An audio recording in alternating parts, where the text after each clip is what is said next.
Broadway Is My Beat. From Times Square to Columbus Circle, the gaudiest, the most violent, the lonesomest mile in the world.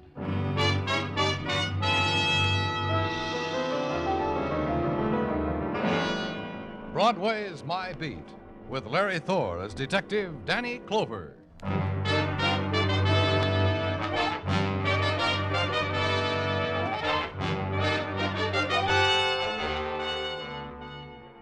At 1 o'clock in the morning, night begins to slip out of Broadway's. Broadway stands bewildered, staring at its empty hands. Solitude whispers its invitation. And the derelicts of night run from it, beat on a door, plead for a refuge from the offered emptiness. But no door opens to them.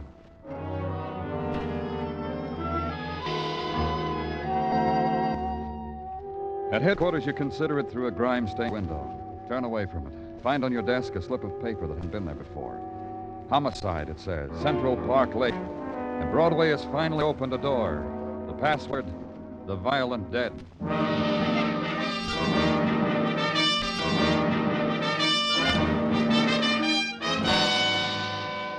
There's the lake and the facade of the city embracing it.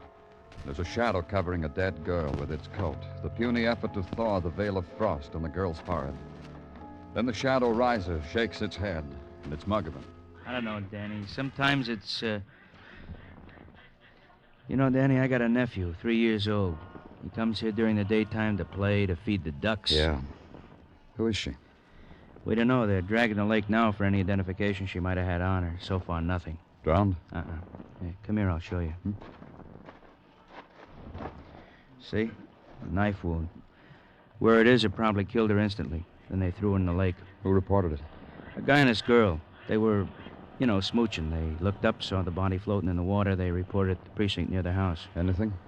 We questioned them. Why didn't they report it right away? They had an argument about it, they said. Didn't want to get into a mess, they said. Then the girl said she told her boyfriend we better report it, so they did. Who were they? Smoochers, nothing else, Danny. We're positive. You made no comment, Danny. On what? The way this girl is dressed. The expensive evening gown, the expensive mink fur coat. I know it's real mink because my wife talks in her sleep about mink like that. So? So a lot, Danny. A girl as expensive, as beautiful as this one. Somebody will come asking for her. It's the least they could do, huh, Danny? There wasn't anything to say after that. And from far away, across the stillness, the brief, wild sob of a boat whistle. And the sudden flurry of wind through naked branches. The quick, small sounds in places where there's no sun.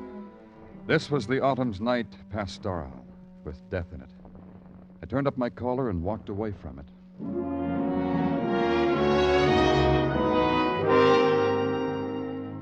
The next morning, it was back to headquarters. Received the report that so far nothing had been found on the bottom of the lake to identify the dead girl.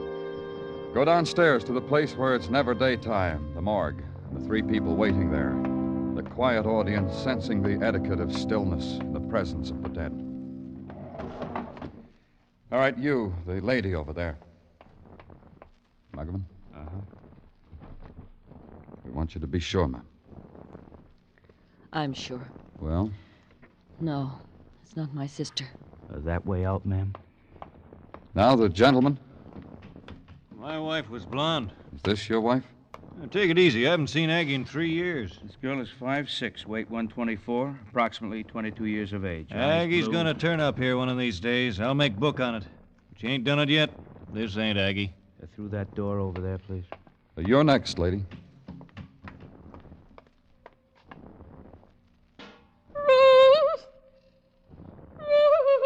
Hey, you're Mrs. Hunter. What have they done to me? Coslow!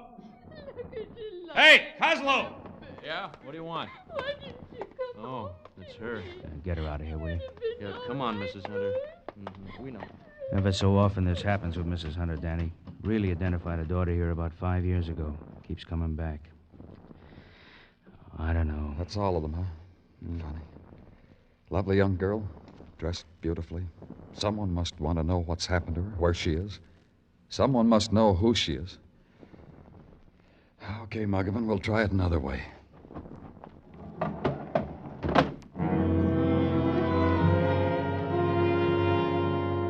Another way was to check with the men in technical. Maybe they had something. They had, The dress the girl had worn to die in was an exclusive, made exclusively for one woman in an exclusive shop just off Park Avenue. The coat, too. The girl had good taste, they told me, and the money to indulge it, and the beauty to grace it. Beyond that, all they had was a shrug. So I packed it, shrug and all, in a cardboard suitcase. And on top of it, the portrait of the girl taken in death, and closed the cover, snapped the lock.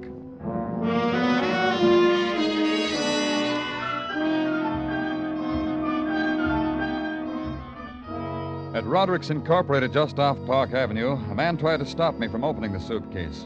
Maybe I should have been proud. It was Roderick Incorporated himself. My good fellow, the hours for salesmen are between 9 and 10 of a morning. They are? And on Tuesdays and Thursdays of a week. Now that you've been briefed, you may scurry off. And take that thing with you. This could interest you, Roderick. Why? Because I'm a policeman. Don't turn pale, Roderick. You don't match the color scheme that way. Whatever would a policeman want with Roderick? This picture, Roderick. Look at it. Oh, stunning girl. But so dead. You know her? No. Oh, but wait, that dress she's wearing, it's mine. That is, it's a Roderick original. A Roderick inspiration. Is it this dress? Oh, but of course, and the coat, too. Who else could have molded those lines? You molded them for this girl? Oh, no, never. Obviously, your dead girl is a thief. I created these things for Gladys Hampton, the advertising executive. Surely you've seen her in these things in Harper's. Where else can I see her? She has a place on Fifth. A tired mansion. Kiss her for me when you see her, will you? Tell her you do it for Roderick, eh?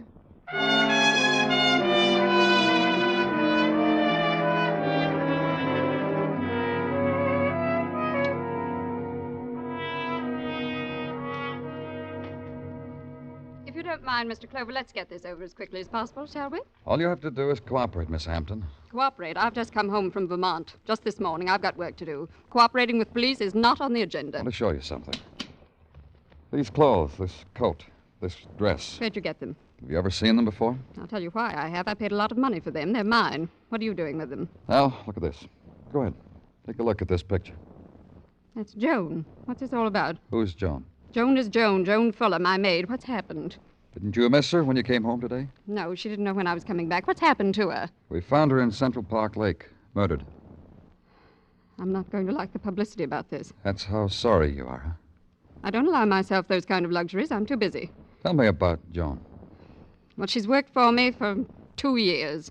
She came from Muncie, Indiana. She was efficient. She lived here. I paid her well. I couldn't tell you more than that. How is it she was wearing your clothes? Before I left for the weekend, she said a young man she knew from Muncie was in town. She wanted to dress well for him. Would I lend her some clothes? I would and did. What young man from Muncie? How do I know what young man from Muncie? I suppose Muncie has its share of young men, else eventually there'd be no Muncie. Did you get a look at him? Well, he was coming in while I was going out. He was nice looking. I'd probably remember him if I saw him again, but I couldn't describe him. You see, I'm being of no help to you. Besides, I'm busy. Please close both doors to the vestibule as you go out, Mr. Clover. I did, and walked out into the street holding the crumbs she'd given me. The identity of the dead girl. A girl who had borrowed her employer's clothes to impress a young man from Muncie. A girl whose final embrace was holding close the bitter waters of a lake.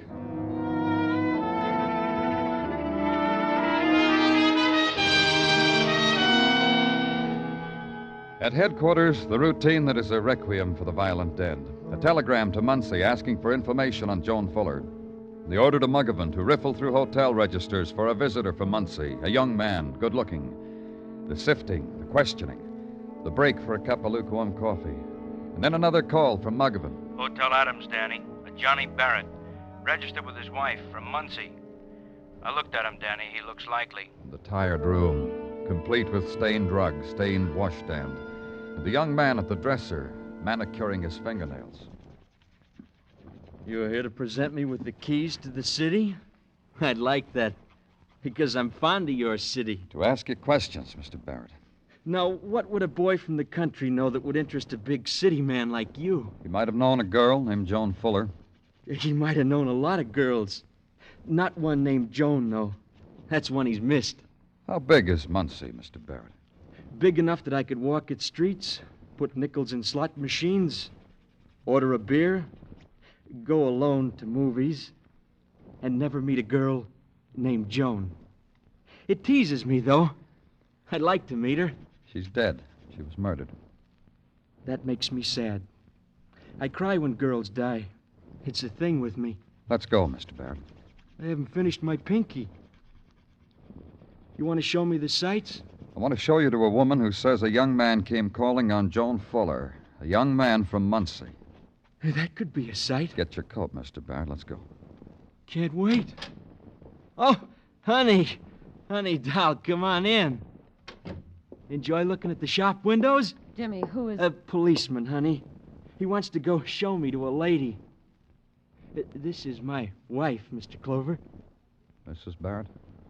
It's hard to believe she's my wife, huh, Mr. Clover? Me being young and, well, honey doll here being... But we love each other to pieces. Don't we, honey doll? Hmm? Jimmy, I don't understand. What's a policeman doing with you? Don't worry, baby, I told you. He wants a lady to look at me so she can identify me as the murderer of some pretty girl named Joan. She was pretty, huh, Mr. Clover? Jimmy... Go window shopping again, honey doll. The policeman and I have got a date.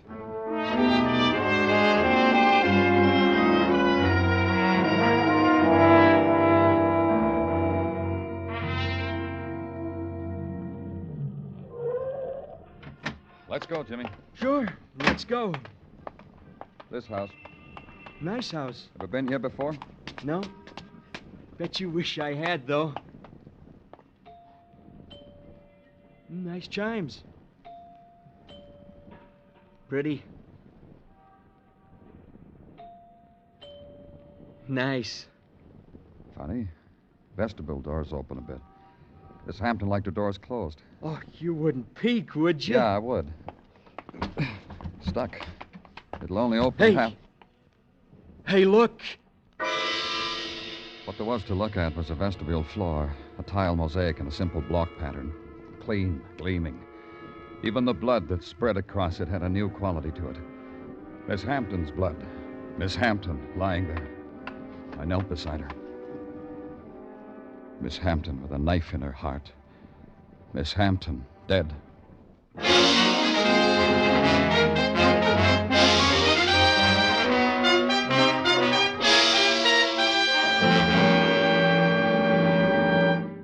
You were listening to Broadway Is My Beat, written by Morton Fine and David Friedkin and starring Larry Thor as Detective Danny Clover. Are you ready to sing it again this Saturday night? You'll find a whole hour full of the day's popular music by Alan Dale, Bob Howard, Judy Lynn, and the Riddlers. You'll hear the tuneful riddle songs that lead to Sing It Again's Phantom Voice Treasure Trove. $5,000 in cash and $10,000 more in wonderful prizes. Be listening to Sing It Again this Saturday night when it comes your way on most of these same CBS stations. The Phantom's a puzzler, but some CBS listener will win that $5,000 in cash.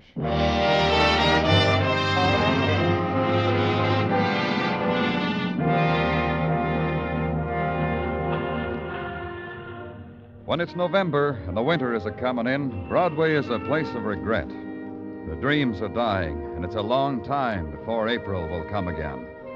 The orange juice stands put glass doors between themselves and the pavement, serve hot coffee as a buffer against the wind and loneliness.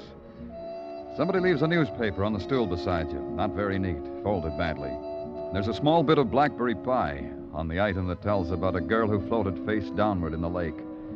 You flip back a page and consider the minor headline concerning a woman named Gladys Hampton, also murdered. Then flip another one and see how they ran at Hialeah. You take your time. Outside, it's pavements, and outside, it's cold. I didn't have it so good. I got my coffee out of a paper cup, and Sergeant Tartaglia had put too much cream in it. Or, as he put it... Too much cream, huh? And not enough sugar. You always get them mixed up, Danny. Why is this? We all have our bad days, Gino. Only I seem to have them more frequent than most. Have you noticed? Let's get on with it. You got anything for me? Yeah, Danny, yeah. In the matter of Jimmy Barrett, the young man from Muncie, it has been established by the coroner that he could not have killed Gladys Hampton since, at the moment of her demise, Jimmy was with you. What about an alibi for last night when Joan Fuller was killed? He claims that he was doing the town up with his wife and cannot tell us what time he was where. What? He cannot tell us what time he was where, Danny. How does he like our pokey, Gino? Not very much. He's screaming for his wife. Also, he wrote the little verse on the wire to tell us how much he didn't like it. It starts off... Tell me later, Gino. I'm going out. Where, Danny? To see a man's wife.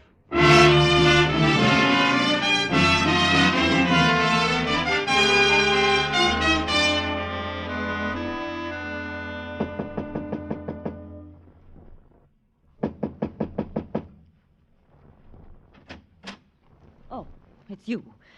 Where's my husband? What have you done with him? He's downtown, Miss Barrett. We're holding him on suspicion of murder. Well, don't stand there in the hall making a show of me before the world. Come in here. Come in. Sure, Miss Barrett. I was just washing out some of my things in the basin. You live in a dirty city, Mr. Clover. The dirt eats into everything. What right have you to do a thing like that to Jimmy? What right? Because we think he murdered a girl named Joan Fuller. The girl I read about? The girl from Muncie? Jimmy never knew her. He never knew anything like her. Not like her. You know that much about your husband, Mrs. Barrett? I'm a middle-aged woman, Mr. Clover. I know things about my husband that no girl ever knew. Why did you and Jimmy come to New York, Miss Barrett? You won't say any of the things people say when I tell them. Jimmy and I are on our honeymoon. Mrs. Barrett. He loves me. You saw how much he loves me. The sweet names he calls me. I saw, Mrs. Barrett. Took me a long time to bring Jimmy around to me, Mr. Clover, to the things I wanted. I'm not going to lose him to you. You'll help us? Maybe we can give him back. This is a trick. You're trying to trick me. You want me to say something about him that'll make him dead. Something that can save him. Oh, what can I tell you that will do that? Did he ever leave you alone on your honeymoon? Go off somewhere alone? Never. Why, Jimmy waits on me hand and foot. That's what first attracted me to him back home. How polite he was. How considerate. When he could have had any girl. Here, Mrs. Barrett. Has he left you alone here? I told you no. He was alone when I found him. Oh, that was different. I went window shopping. I like to do that alone. I like to come back and tell him the things I saw. All the useless, expensive, frilly things that are no use to anyone. Just good to look at sometimes. You've done that other times? Oh, back home, in Muncie, not here. One more question, Miss Barrett. Did you know Joan Fuller? No, I didn't know her. My husband didn't know her. I haven't told you anything that'll save him, have I? No. But I will. You'll see. I hired a lawyer. He's getting a writ. He'll bring Jimmy back to me. You'll see. Wait till I tell Jimmy how you treated me. Just you wait. I'll wait. Don't take Jimmy back home with you, Mrs. Barrett. We'll want you both here.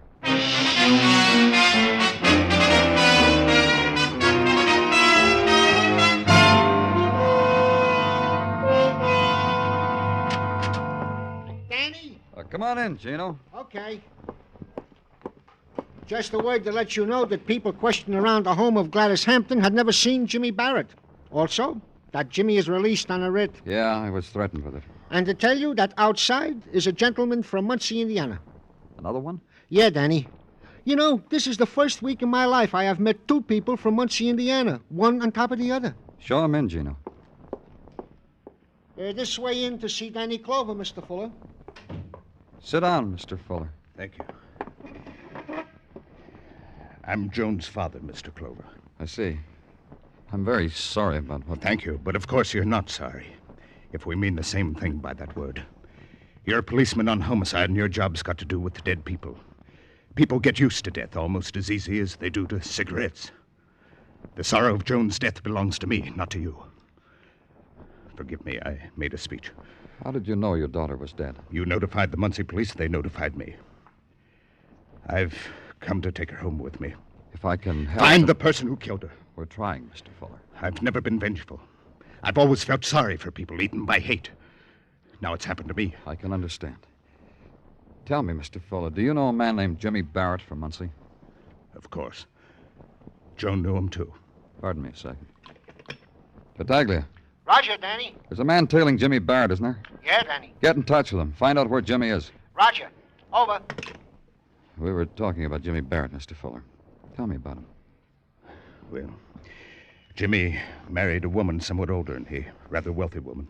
Why do you ask? He's honeymooning in New York. How well did your daughter know him? Valentine's, Letters on flowered stationery, holding hands and dances. That much, no more than that. I see. What did Joan tell you she was doing in New York? Working in advertising, she said. Everyone back in Muncie thought that. I didn't know she was a maid. I know how you feel. Forgive me again, you can't possibly know. Did you have a daughter? Did you tell her stories? Did she cry against your cheek? Did you watch her grow up?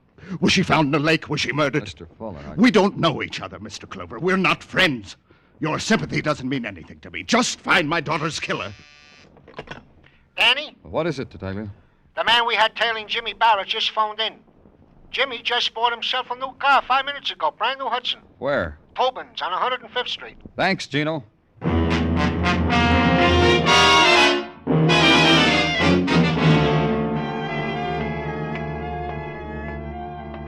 You all primed to buy a new car, mister? You're just tantalizing yourself with this new model. I want to, Sure you want to. Everybody wants to. There's no feeling like the feeling of running your hand over this new all-leather upholstery. Save it. I'm from the police.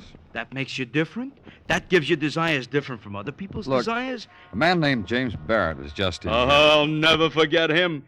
He bought a new car off of me not a half hour ago, paid me cash, drove away on a dream. Cash? $2,500? He just took $2,500 out of his pocket and gave it to you? Well, not exactly. Let me give you a vivid description of it. I found it very thrilling. You thrill me, too. He looked at the car, asked me how much it was as I stood there, and I told him. Then he runs across the street to the bank, runs back with $2,500 clutched in his wet fist. So you see why it wasn't exactly he pulled it out of his pocket. He was clutching it in his wet fist. Bank across the street, huh? Yeah. Hey, what's the matter? He got it from the bank. It can't be counterfeit, can it? Don't give me heart failure like that. Hit me in the face with it. It's not counterfeit, is it?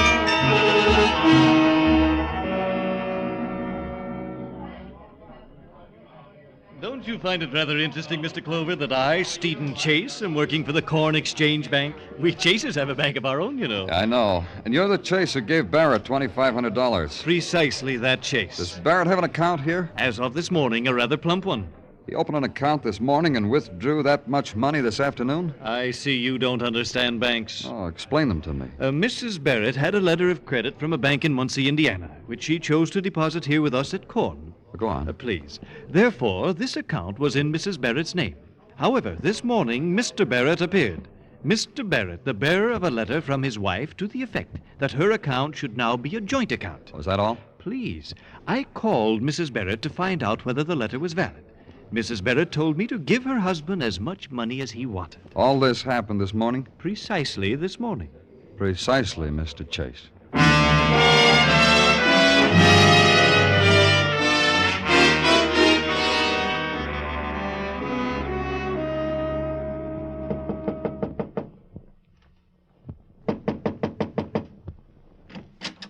Oh, hiya, Danny. Just going out. Want to go out with us? No, I'm coming in.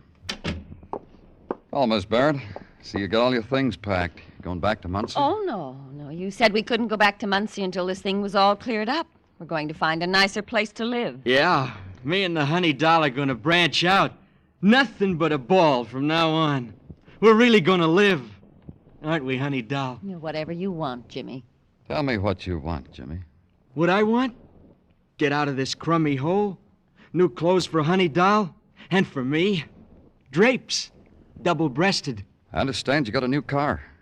It's got New York talking, huh? We're talking about it down at headquarters. Jimmy, the man said he'd show us the penthouse at 9 o'clock. It's almost that now. You heard what Honey Doll said, Danny. I guess I'm henpecked, that's all. Tell me when all this happened, Jimmy. The last time I saw you, you were happy, right here. How much are you allowed to meddle in our lives? What concern is it of yours where we live? Oh, Honey Doll, don't talk like that to Danny. He wants to come up for a drink sometime. He wants to know our address. Get him out of here. You didn't answer my question, Jimmy. When did you make up your mind about all this? New car, penthouse. I'll tell you. Honey Doll and me had a small talk. We decided we were tired of living like folks, like other people. Honey Doll wants to support me in the manner I'm itching for. And she can afford it. Come here, Honey Doll. Jimmy, get him out of here. Baby, this is Jimmy. Jimmy with his arms around you. Stop it! Okay. But you're supposed to give me anything I want, remember? You're a little blackmail, Jimmy. Huh? I had a talk with Joan's father. He said you used to hold hands with his daughter. If you did that, you lied to me. You did know, Joan. You did lie to me. Danny, so I lied to you. I was nervous. It's getting late, Jimmy. Did you lie to him, Miss Barrett? Did you know Joan back in Muncie? No. But you knew Jimmy knew her. You knew Jimmy was seeing her while you were here, while you were on your honeymoon, Miss Barrett. Oh, why not, Danny? Guy likes to look up old friends, especially an old friend who's made good in the big city. I got news for you. Joan was a housemaid. Those clothes she was wearing belonged to her employer. I knew that, and I understand why she did it. To impress me. To make me hate myself because I married another woman. Jimmy, you realize what your lying can cost you. Sure, Danny. Now I'm your number one murder suspect. That's right. Danny. Uh-huh. What's the penalty for murder in this state? Premeditated? Premeditated. Life, the chair. Depends on the jury. And how about for obstructing justice? Depends. 1 to 10, maybe. But for murder, it can be the chair, huh? That's right. Did you hear that, honey doll? You're going to get the chair. Jimmy. You killed so you could keep your husband, didn't you, Mrs. Barrett? Jimmy. I'm begging you. Get him out of here. You were afraid Jimmy would get blamed for it because Miss Hampton, her employer, could recognize him. You had to kill Miss Hampton, too, didn't you? Jimmy. That's what you held over your wife, Jimmy. You knew all this. She had to give you everything you wanted. Thought you'd get as soon as you were married, but didn't. 1 to 10, huh? That's the way it was, Danny. You! You filth! I killed my you! Killed my you! And you filth! Don't take it so hard, honey doll. You've lived almost most of your life. They had a week of it with me. Let's go. Both of you. Honey doll, I promise you this. When I get out, I'll spend your money. I'll be happy. Just the way you wanted me to.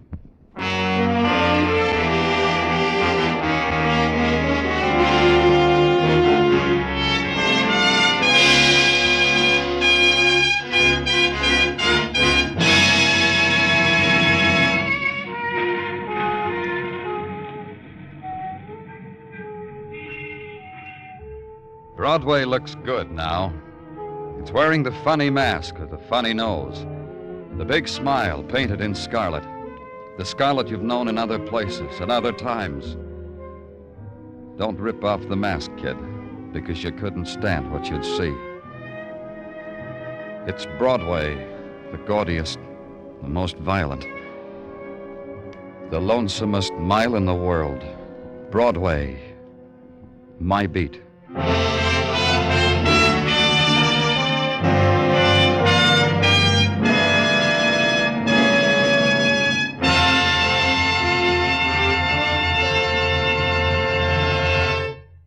Broadway Is My Beat stars Larry Thor as Detective Danny Clover with Charles Calvert as Tartaglia. The program was produced and directed by Elliott Lewis with musical score composed and conducted by Alexander Courage. Included in tonight's cast were Irene Tedrow, Dick Crenna, Bob Bruce, Peggy Weber, Stan Waxman, and Jack Kruschen. This Saturday evening on CBS, Hopalong Cassidy comes riding to the rescue of an old friend who's suspected of a serious crime. It's a long, tough job Hoppy takes on, literally risking his own neck. With one of the greatest surprise endings you've ever heard, Hoppy comes through. Be listening this Saturday and every Saturday evening when the one and only Hopalong Cassidy, starring William Boyd, is heard on most of these same CBS stations. Dan Cumberly speaking. This is CBS, where yours truly, Johnny Dollar, brings adventures Saturday nights on the Columbia Broadcasting System.